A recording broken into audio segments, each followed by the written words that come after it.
alguém pensa que é uma chave literal. Imagina, irmão.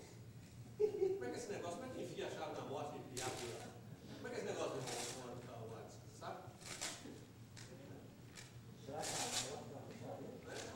Uma vez eu estava dando uma escola dominical e lá na minha classe tinha uma esposa do pastor e ela ficou brava comigo, porque queria que tivesse uma fechadura literal na morte e no inferno.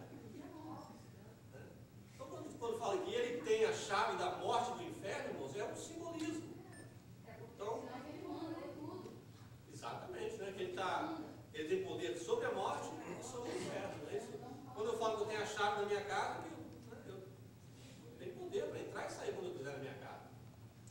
Então nós temos que evitar, forçar, fazer com que as figuras ou o simbolismo falem algo que eles não estão falando. Né? Existem 4 escolas de interpretações. Futurista, né? Que a partir do capítulo 4 até o 22 são profecias que vão ser cumpridas, ainda não aconteceram. Sim, irmão? Também, né? Se ele tentou fazer anjo lá no céu, imagina se ele não ia tentar fazer uma chave. Tem a fechadura, ele dá um jeito lá e faz uma chave também. Também, né? Não tem que falar de fechar outra moça. Certo. E a escola que interpreta o livro de Apocalipse com o método futurista também centra todas as coisas na segunda vinda de Jesus Cristo. E por último, a interpretação futurista crê que Cristo voltará antes do milênio para arrebatar a sua igreja. Outro método de interpretação, irmãos, é a preterista. Alguém sabe o que é pretérito? Alguém sabe? Tem que estudar.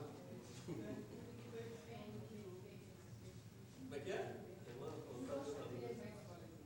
vai ter que ir para a escola de novo? Nunca sei. O que é pretérito? Ninguém sabe? Todo dia uma pessoa de português fala a mesma coisa. Poxa, no passado, irmãos. Pretérito é passado. Né? Então tem o método de interpretação preterista, né? Somente para os eventos no dia que foram escritos. Ou seja, tudo que está no livro de Apocalipse já aconteceu, está no passado. Né? Estritamente para os conflitos dos cristãos no primeiro século. E não tem nada a ver com o futuro. Esse é um método de interpretação do preterista. Né? E também tem um método histórico, né? História da igreja.